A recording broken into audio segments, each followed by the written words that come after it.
This is Amy Chan from CakeDecoratingSchool.com, and if you like cake decorating, you're in the right place. Welcome to our flower series. In this video, we'll be piping Buttercream Sweet Alyssum Blossoms.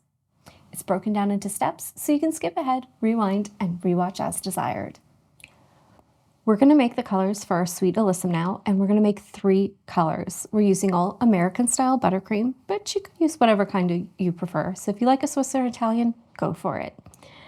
We're using the following liquid gel colors: red,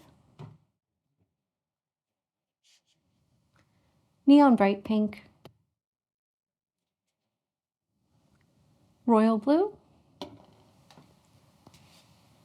buckeye brown, and finally, some lemon yellow. And we've got most of our colors squeezed out here, except for the red. We're going to make a nice burgundy shade, but these come in a wide range of colors. So if you don't like burgundy, make yourself something else. So I'm just going to start out with a few drops of that red. And I'm just going to add in some of my neon bright pink, just to give it kind of a pinkish, just a bit of that pink, and just a tiny touch of that brown. So it's going to be kind of like a burgundy maroon color, but I don't want it to be too dark or too intense. I just want to get it a little bit red and then kind of dull it out. When it doesn't quite have the right tone to it, or you want it to be like a little bit cooler, you can always add a touch of royal blue, which I'm going to get this mixed around, check it out, and then I might do. So I'm just going to add one more of my red, little touch of that brown,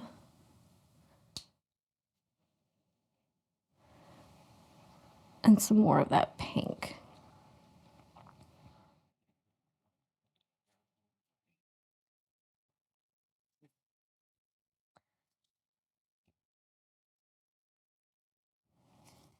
And I like where this is going. I think it's going to deepen nicely, but I just want to give it a little bit of that cool vibe. So I'm going to add just a little bit of my royal blue. Since I already have that out, if you don't have this, you can always add a touch of purple.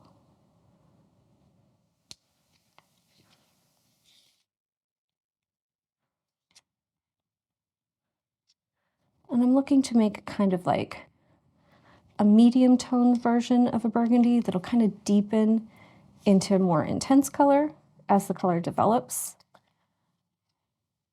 and not quite start out too dark.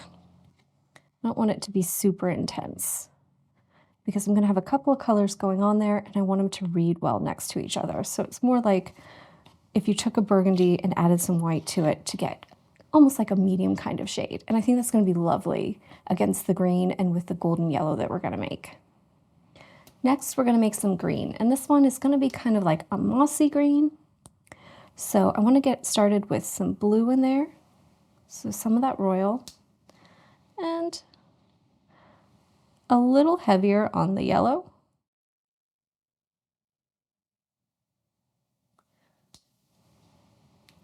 And then just like before, just a little touch of that brown.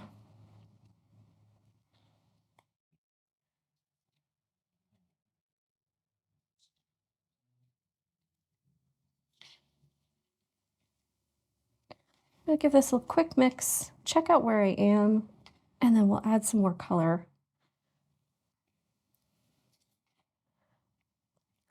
based on how it looks.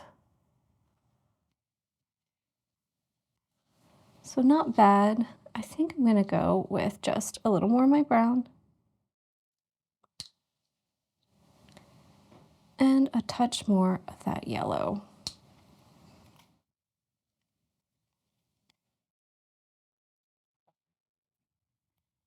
Oh, that's looking lovely. Because I don't want it to be super intense. I want that kind of medium tone color we made, where we made that nice kind of light burgundy shade to really pop and read off of this. So I don't want it to be too dark behind it because I don't want everything just to kind of meld together. If they're too close in value, I'm just worried that they won't pop next to each other. So I want some little kind of hints of this lighter green showing through. And I think that's going to be nice. And finally, we're going to make a little bit of yellow. And we want to make kind of a golden, maybe like a harvest gold kind of shade of yellow. So I'm just going to start with some of my lemon. And then I'm going to add just the tiniest little touch of my brown. And this is going to be for our centers on our flowers. So as you notice, we don't really have a lot in here. It's not going to take a lot in comparison to your other colors.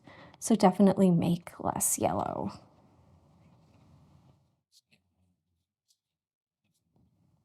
But this is a great way to make like a nice little gold tone, is by just taking a little of that lemon and adding a tiny touch of brown to it. I start with less of the brown, and then I can add more if I need to. But it's hard to backtrack on that. So just start with little bits on that brown. There we go.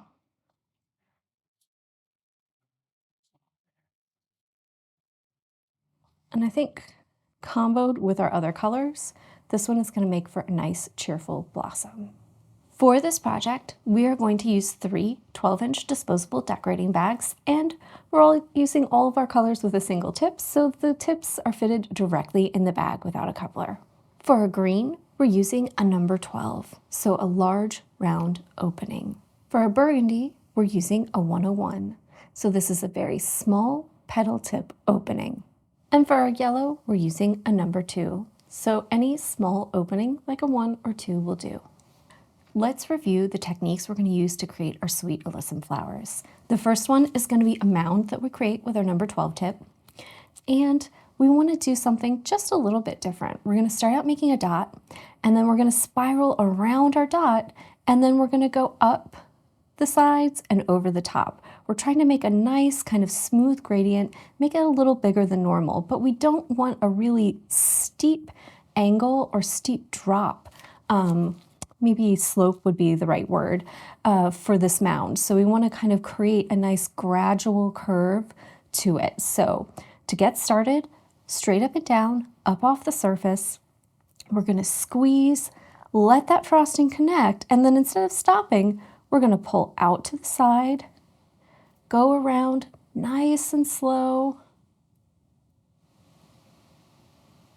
till we get back to the beginning. And then we're going to come up and just pull the tip up a little bit as you go to create your mound. And you can see now we have almost like a little bit of a beehive look. And that gives us a nice kind of gradual slope to this edge versus if we just piped a super big dot, it would drop off really steeply on the sides. And we want to pipe a lot of little blossoms all over the surface. So this is going to give us more surface area to do that and a nice gradual change to those sides. Now let's talk about our petals. We're doing some classic teardrops. And if we're thinking about doing this straight flat on our flower nail, we'd have the back of the bag at 130 and the bag angle at 45 degrees.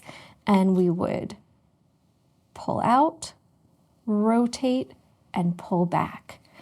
We're going to create flowers using 4 of these, so 4 cute little teardrops all nested right next to each other, and we're going to do them all over the surface of this mound. So those kinds of bag angles and positions will change a little bit because we're going to be working on the side of a surface.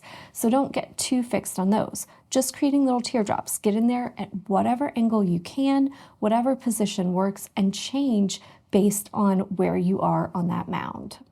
And finally, we're going to make some dots. So same as always, we're using a number 2 tip. So you're going to be really close to, but not quite touching the surface. And you just want to squeeze, make a nice dot, and then circle around to finish it off when you're done squeezing. For this flower, we're just going to do a little trio there in the center to make a cute, slightly more complex center for our flowers. So just a little trio of dots. Now that we've reviewed our techniques, let's talk about how exactly we're going to put them together to build our sweet alyssum blossoms. We're going to start out with that number 12 tip. We're going to make that dot in the center, spiral around to create our mound, and try and keep a nice soft gradient to those sides to really help present the flowers. We'll change over to our number 101 tip, and we'll start at the bottom piping little 4-petal blossoms. So just work them in right next to each other all the way around the base. Once we go all the way around the base, we'll start offset, so think between two of them, and create a second row, and then do a third, fourth, however many are necessary. The bigger you make your mound, the more blossoms you'll need. So just keep that in mind. And we're gonna be making little 4-petal blossoms. And when we're done with that, we're gonna pick up our bag with our number 2 and just put 3 little dots in the center of each one. This will help set the flowers apart and define them, and hopefully we'll pack them in kind of tight, but not so tight that you can't see that green underneath. So we'll have a nice little festive clump of sweet alyssum flowers. And these usually have these kind of little mounds of blossoms that are grouped together. So you can do a bunch of them to cover the top of a cake, or you could use this design to cover, say, the surface of a cupcake. We've done all of our review, and it's time to get started on our flower nail. I've got a nice large 3-inch flower nail to allow me lots of space to work and a little extra buffer room. And I've got it fitted with a nice little piece of parchment paper, and I've just used a little bit of my green buttercream to attach it. We're starting with our bag of green and our number 12 tip, and I just want to start straight up and down, up off the surface, squeeze and get myself a nice big dot, and then I'm going to pull out to the side and just work around. And if you need to, you can spin the nail while you do this, but you don't have to. Our goal is to make a nice soft mound that looks like a little bit like a beehive. Next, we're going to grab our bag with our 101 and our burgundy frosting, and we're going to start piping some petals. So I want to start down at the bottom, get myself lined up, and we're going to make these nice and small. So just right there on that mound, start piping petals. And I'm just going to turn my nail however I need to and adjust my bag to get those on there. So you can see that's one, and I can just kind of turn it back and forth to get myself in position to get those flowers on. Now I'm going to start working all the way around and just kind of nest them together and work in whatever direction is easiest for you. I find it's best for me to kind of go counterclockwise with this so I don't run into my work, but if you're a lefty, you might find going the opposite direction is a little bit easier. So just squeeze them in however you have to. And they don't all have to be perfect little teardrops. Sometimes when you're piping at an angle like this, a couple petals might be a little funky, especially when you're close to the bottom of the nail. I find they usually go a little easier once I start working my way up the sides. And it'll probably only take me 3 rows to finish this because I haven't gone too high with my mound. So the larger you make your dot to begin with, the more flowers you're going to need to pipe.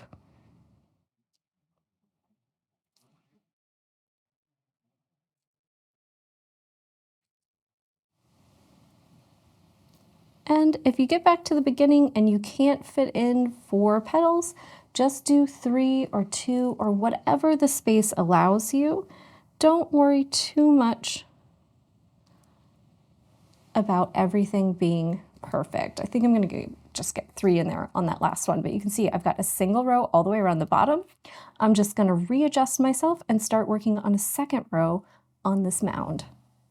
Now let's start our second row. I've just kind of take a short little break, readjust myself, reposition my bag. I want to start in between 2 flowers and just start a new little row. So just right there.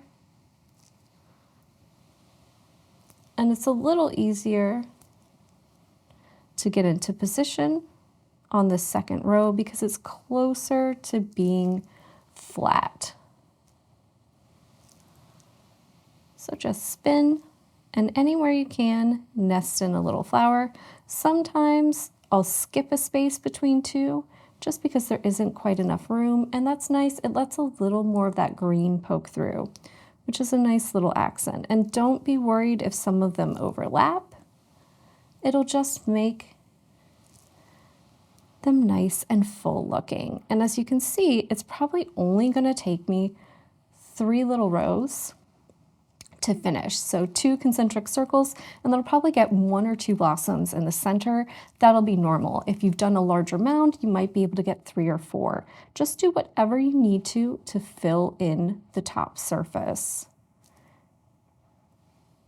Even if that's making some flowers that only have a few small petals. Now I've switched to my bag of yellow. It's got my number 2 tip on it, and I'm just gonna go anywhere I've got a flower and put in 3 small little dots. And that's just to kind of mark my little flowers, help my individual blossoms stand out from each other.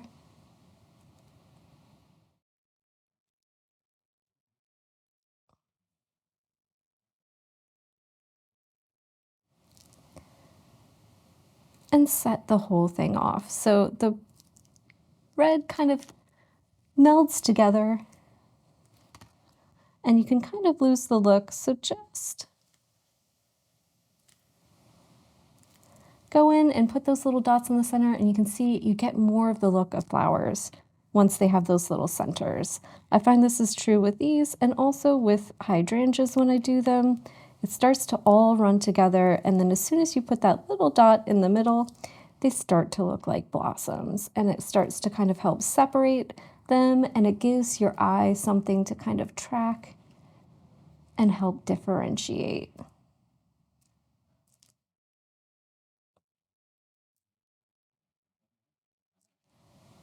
So just anywhere we have a blossom, a couple of quick dots